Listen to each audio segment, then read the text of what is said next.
Hello dear, I hope you are well. A very interesting topic. Continue to the end, have a good time. Do you hear voices around you calling you?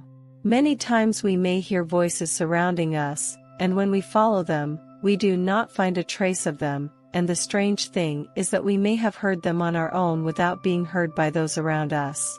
Hearing false voices is an auditory hallucination that may or may not be related to mental health problems. This is common in people with mental disorders, but according to Mental Health UK, a large number of healthy people also hear these sounds. In Britain, it is estimated that the proportion of people who hear voices that others do not hear is between 5% to 28%. This is common in people with mental disorders, but according to Mental Health UK, a large number of healthy people also hear these sounds. In Britain, the proportion of people who hear voices that others do not hear is estimated between 5% to 28%.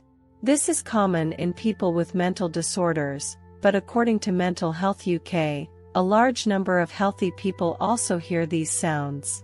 In Britain, it is estimated that the proportion of people who hear voices that others do not hear is between 5% to 28%. It very well may be difficult to depict what these sounds are like, particularly in the event that they haven't been heard from others.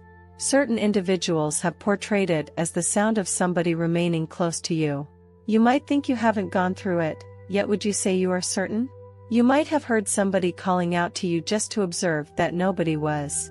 Research has shown that it is generally typical for individuals who have encountered misfortune to hear the voice of somebody who isn't there conversing with them, or the voice of somebody who has passed on. It is likewise normal so that individuals might be able to hear stunning voices assuming there are contemplations occurring to them from some place other than themselves. In any case, that isn't assuming there is a shockingly enlivened thought, which is from inside the individual himself. A genuine model is the experience of rehashing a tune or rhyme in your cerebrum, where you end up unknowingly rehashing it and it continues to rehash in your mind again and again. You might try and wind up intrigued by them. You haven't settled on a choice to begin mulling over everything, and halting contemplating it is difficult.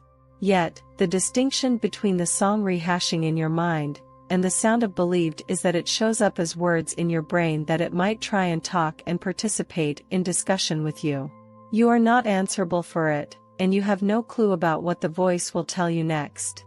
For certain individuals who hear these voices, they might accompany them constantly, and may keep them from doing a few things in their day-to-day routines, while others might track down a lifestyle choice with them. Those individuals who hear these voices may not feel ready to discuss them and may become removed, subsequently pulling out from public activity accordingly. A great many people have had the experience of hearing a sound when nobody is around them. An investigation discovered that 25% of individuals who hear these sounds have mental problems. Youngsters under 12 years of age said they heard these sounds, 75% of whom had quit hearing them by the age of 13. Reasons: as of not long ago, hearing non-existent voices was viewed as a side effect of psychological instability, yet this was not discussed because of dread of shame. Hearing voices is considered by psychiatry as a sort of hearable pipe dream, and as a side effect of specific circumstances, like schizophrenia and hyper-burdensome psychosis. Horrendous valuable encounters like sexual maltreatment, disregard, and the departure of a parent are among the main sources of hearable mind flights, particularly among kids. In one review, 70% of members said they began hearing voices subsequent to encountering excruciating close-to-home encounters. Treatment: the most normal strategies for treating non-existent hearing cases are tranquilizers, yet this doesn't take out hearing them. Once upon a time, emotional wellness specialists were instructed not to make these individuals discuss the voices since that may be a kind of arrangement with dreams that don't exist. Most specialists occupy the audience from hearing these sounds. Research has shown that many individuals hear these sounds, and some arrangement with them well without mental mediation. A portion of the individuals who hear the voices think of it as a positive piece of their lives.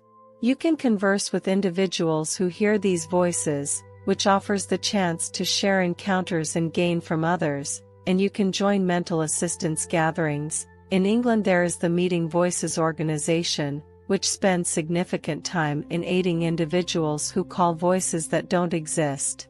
Great for those hear these voices to examine their concern to all the more likely characterize what they are encountering. They might imagine that they are the ones in particular who experience the ill effects of this, which prompts sensations of disgrace and apprehension about frenzy. Nervousness might prompt staying away from circumstances that might prompt hearing voices, subsequently confining their opportunity of development, which compounds the issue. These individuals look for clarifications for what is the deal with them, for example, why these sounds are occurring and why they are heard, and this is helpful in fostering an individual's survival method. Yet, the most important phase in treatment is to acknowledge the possibility that these voices have a place with us and are essential for us, as they express what this individual hears or thinks. Sharing encounters is quite possibly of the main way in medicines that freed an individual from a condition of uneasiness, particularly with the presence of allies and allies for him.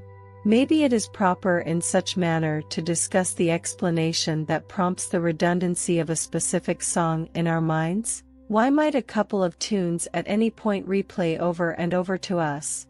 Experts acknowledge that what is responsible for this is what they call earworms, and you may be contemplating, are there parasites that crawl into your ear and lay melodic eggs to you?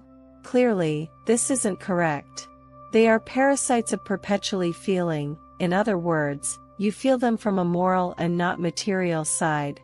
They enter your frontal cortex and cause the implied mind shiver.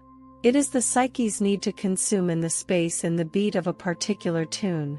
Exactly when you focus on a tune or song, it strengthens some appropriately harsh criticism called the hear-capable cortex. Experts at Dartmouth School found that when piece of a characteristic tune was played, the individual's hear-capable cortex promptly completed the rest of the song, meaning the psyche continued to sing long after the tune had wrapped up. Besides, the fundamental way for your frontal cortex to shiver is to go over the tune over and over to you. It's actually similar to with mosquito snack. The more you scratch the spot of the eat, the more vexatious, and this happens in the frontal cortex where it slows down in a ceaseless example of song.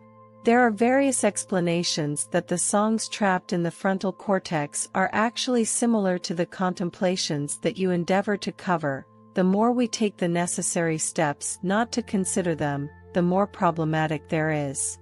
A decent believe ear parasites to be only a technique for having the brain when it is empty.